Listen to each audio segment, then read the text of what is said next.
There is a scene in Tarkovsky film Stalker that explains it all. Three men venture into the zone, a place where the laws of physics are mere suggestions, and deepest desires materialize in tortuous ways. They advance cautiously, but the path there is not the same as the path back. The landscape reconfigures itself behind them. To return is not to retreat, it is to enter new territory with the same old eyes. That is exactly what Saturn is doing.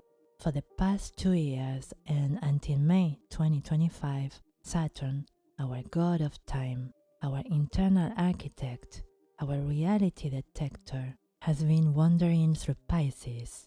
Imagine a surveyor in a grey suit in the middle of an ocean. His job was to chart the unchartable, to learn the laws of the tide, faith, dreams, and everything that resists taking a fixed form. He learned that sometimes the most solid structure is knowing when to surrender to the flow. Then, on May 24th, he stepped onto solid ground. He entered Aries. He shook off the water, adjusted his tie, and said, "Enough flowing. Now it's time to build." Build what? Aries is the terrain of the inception, of the first impulse, of the I exist. And Saturn here is not content with a simple start. He wants to give shape and structure to that spark. It's not enough to light the flame. One must learn to sustain it. It is the discipline in the affirmation of the self, the constancy to turn initiative into a foundation. It was a gasp of air after much swimming, but Saturn does not walk a straight line. His method always includes retracing its steps.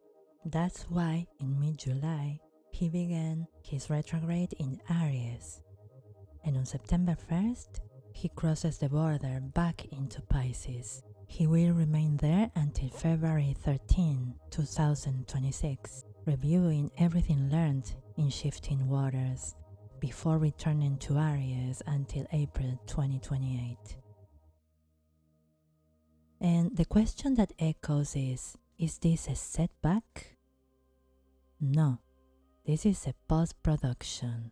Saturn in Aries filmed the movie of your new identity, your new boundaries, your I can do it alone.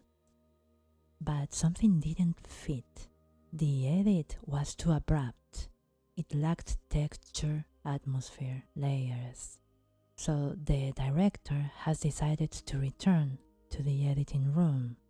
What does it feel like in this intermission? A slight disorientation, like when you step out of the cinema into the daylight. The feeling that the project you started with so much impetus now seems incomplete. It lacks soul, a strange nostalgia for something that has no name. It's not for the past, it's for a depth that you knew existed but forgot to include in your plan. It's not that you failed, it's that you realized that building on terrain you didn't fully understand was a poor strategy. The internal architect needs to review the hydraulic blueprints before laying the foundations. The journey is not a waste of time. The journey is the shortcut. It is returning to the second act with information from the third. And this return of Saturn in Pisces isn't happening in an empty sky. It is part of a collective movement where several major planets are adjusting the script simultaneously. This is not just a metaphor, it is the organic literalness of the moment. Neptune retrograde in Aries dissolves the myth of the solitary hero. It invites us to review which battles we fight from fantasy and which from true inspiration.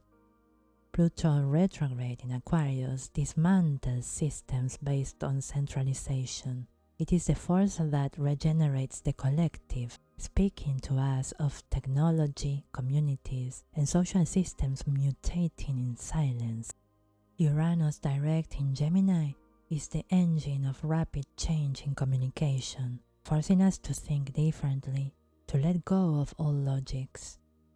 Jupiter direct in Cancer expands the terrain of the intimate and the familiar. It reminds us that true abundance lies in nurturing our roots. In this way, Saturn is not alone in its journey. The Piscean revision of personal structures happens at the same time as Neptune questions the myth of the self. Pluto reprograms the collective.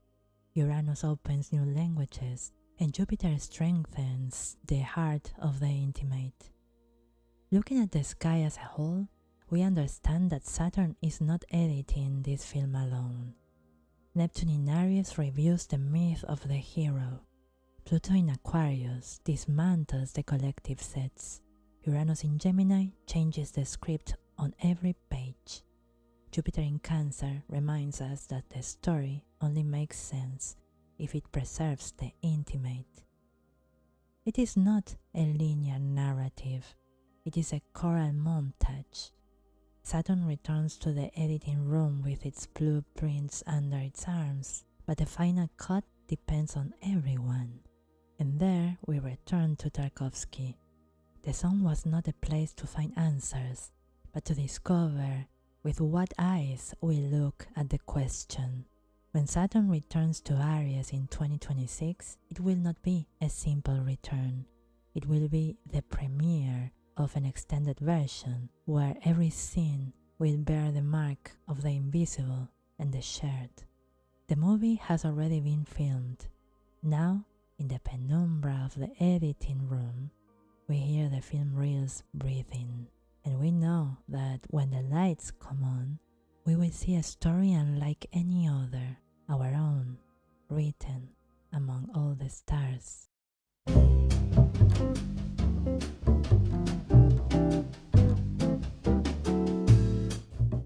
So, what do we do in the meantime? How does one walk on terrain that reconfigures itself? The key is not to submit to these transits, but to learn their language and choose how to dance with them, because this energy is not lived the same way by everyone, and therein lies its organic beauty. For those who feel in their element, the swimmers, the poets, the daydreamers, this is not their moment to do, but to deepen.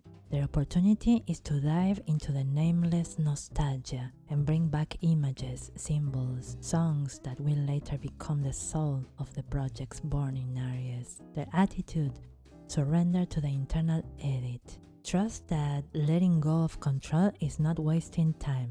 It is allowing the story to be rewritten from a truer place. For those who miss the action, those who need to move, decide, build, their challenge is to learn the architect's strategy. Before raising the wall, one studies the terrain. Their opportunity is to use this forced pause for tests, mock-ups, rehearsals. That project, design it on paper, not on concrete. That boundary, test it in small conversations before declaring it loudly. Their attitude, precision over power. Action becomes internal. Edit, refine, adjust the aim. For everyone, without exception, there are 3 possible gestures. First, map the nostalgia. Instead of ignoring that strange bang, ask it, what do you miss that you never had? It won't be a person or a place, but a quality, slowness, meaning, connection, magic. That quality is the blueprint Saturn went to fetch in Pisces. It is what your Aries construction needs to include. Second, edit an old belief. Neptune in Aries dissolves stories. What is your personal myth that no longer rings true? I have it to do it alone. I must be the strongest. If I don't fight, I sink. Choose one and let it dissolve. Don't replace it with another rigid belief.